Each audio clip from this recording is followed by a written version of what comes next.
Thank you, Dean Bartlett, and thank you, Chancellor Milliken, Trustee Lorraine Cortez Vasquez, CUNY J alum Simone Sebastian, and our special guest speaker, Lydia Polgreen, for honoring us with your presence. Good afternoon, faculty, staff, and guests, and my very distinguished colleagues, my classmates, the CUNY Graduate School of Journalism, class of 2017.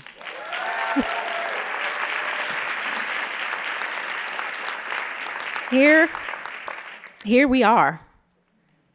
Collectively, we have made it through internships in more than a dozen countries around the world, learned to master sophisticated audio and video editing programs and the basics of web development, and learned to tell stories in those mediums, all the while fighting the ever-present battle of communicating in the written word, confronting our demons to meet those deadlines, or humbly ask for an extension. And all of that amid sleepless nights and weeks of multiple deadlines, which is to say, most weeks. No matter what we've been through, because we are here, because we made it through and spent all those hours within the walls of the CUNY J newsroom or out on assignment, juggling classes and internships almost every week for 16 months, we are family. And as you know, families are never perfect. I know mine isn't. Just ask my mom. Hi, Mom. Families, like schools, like newsrooms, require each individual to act with courage and integrity. As journalists in a country, in a world where differences in opinion, race, social and economic status often end in violence and broken relationships, it is our job, more than any other members of a community, to learn how to skillfully disagree. First of all, disagreement requires courage. But one thing we all have in common is that it took some act of courage to begin our journey to grad school.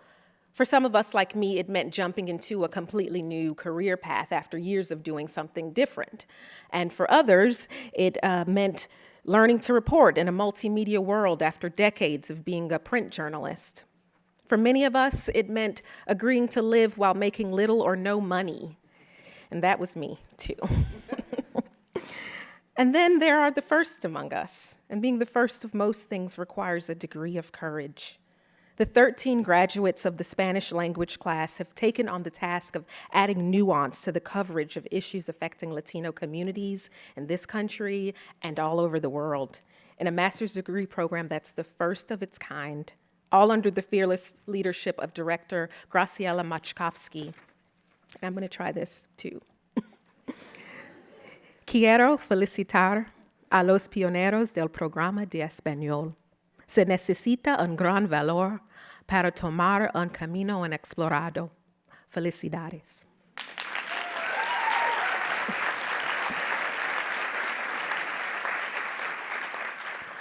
As we've heard repeatedly in panel discussions, info sessions, and classroom visits from working journalists, it's an interesting time to be a journalist. Cultural anthropologist Mary Catherine Bateson coined the term composing a life. And I can't think of a better way to describe what we must do. What Bateson meant by composing a life was that instead of doing what past generations have done, our changing world requires a kind of improvisation. Our lives and careers, instead of taking linear paths, will wind and circle and bend. And the path, in most cases, has not been mapped out. The degrees we are getting today are not promises of security. Our career paths will be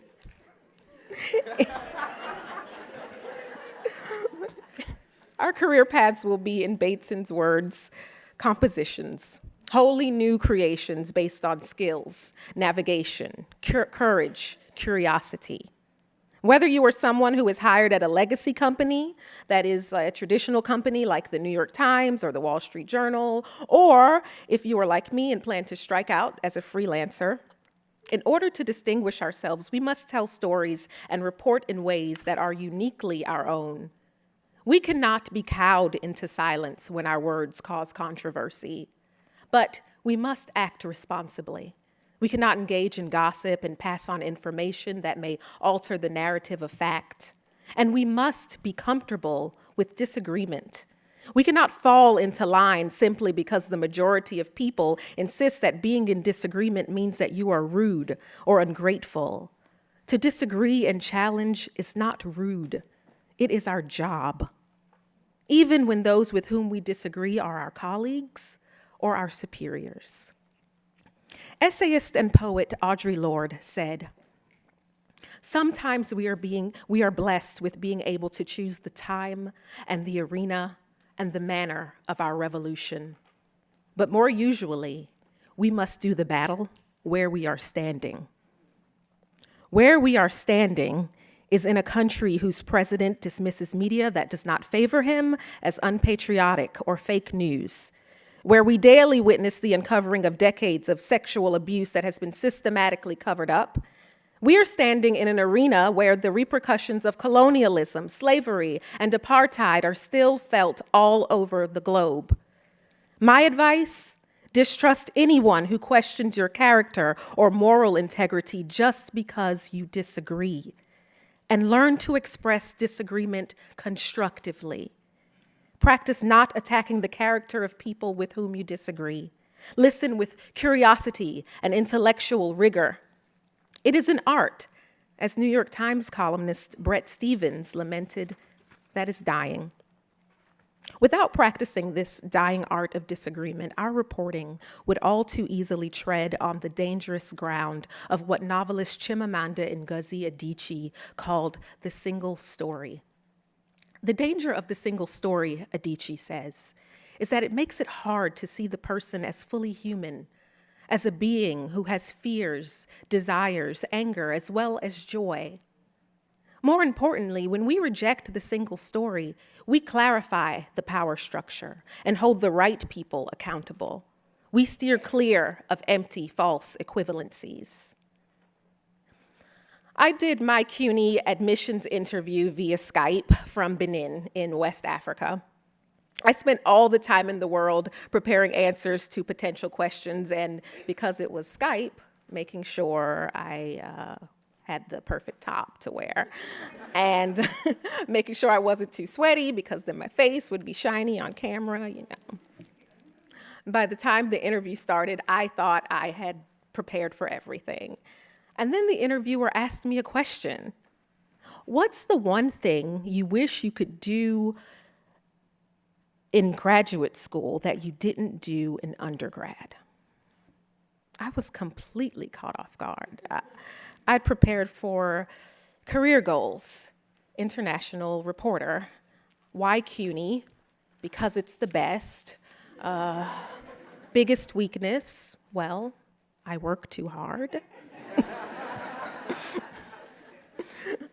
But I hadn't thought about how to answer the question that I was asked. My time in undergrad, it had been 7 years by that point. So I paused and thought deeply and said, I'd like to learn to ask for more of what I want in a classroom. I don't want to be too afraid to ask for more or state my needs. This time, I want to be a part of the conversation. I didn't realize at that time that that would in so many ways define what my time in CUNY would be about, or that those are the things that are exactly what journalism is about: asking for more, stating what you need, not being too afraid to act. It can be scary to ask for more, to state your needs. Another thing Audre Lorde once said, "May I never lose that terror which keeps me brave." That terror can sometimes feel as if you're on an island, alone with no map, and the only voices around you beg you to take part in an us versus them, simplistic narrative of reality. Courage requires self-awareness and self-care. The ability to hustle is baked into this profession. You know, the whole "I'll sleep when I'm dead" thing. And our time here has definitely taught us how to build stamina and push through the late nights and the stress to get the work done. But as we make this transition into the profession, may we understand that our integrity, our peace of mind, and our mental well-being are our most prized possessions. It's not easy, but that is where family, this CUNY J family, will hopefully come in to give you the courage to return to the arena and face another day. So today, I salute your courage. I see you. From the first time you crossed that milestone of writing a 2,500-word story when you thought you could never do it, insisting on maintaining your fitness in the hustle and bustle of grad school by running a marathon. There are 3 marathoners among us. Learning how to read and interpret stock indexes, even though you thought you weren't into money stuff. Being a part of defining a new discipline of social journalism that finds solutions for problems facing communities, for floating on your back in the Dead Sea with classmates, even though you're deathly afraid of water. Interviewing people in a country thick with tension in front of your professor and colleagues, doing a podcast in front of a live audience, deciding whether to use your 10-minute dinner break to hop down to Lot Less to check out the deals on candy, Cheez-Its, orange Pop-Tarts, joining a master-level Spanish language program when Spanish isn't even your first language, producing a television broadcast after getting late-night anxiety producing emails from your professor, boldly stating that arts and culture is real journalism too.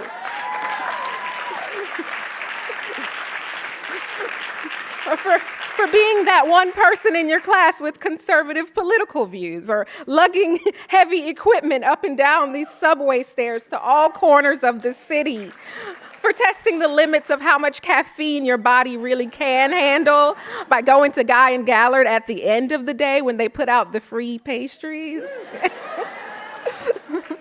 For unapologetically speaking about the way where you are from influences how you see the world. This is the kind of ingenuity and courage at which I am staring. This is the journey that we are celebrating today. Wherever you go, wherever you land, whatever life you compose in our changing profession, may you always remember the courage that you honed here at the CUNY Graduate School of Journalism. May you remember your CUNY J family. May you remember the good times, the challenging times, and how far we have come. Here we are. Congratulations, classmates, class of 2017.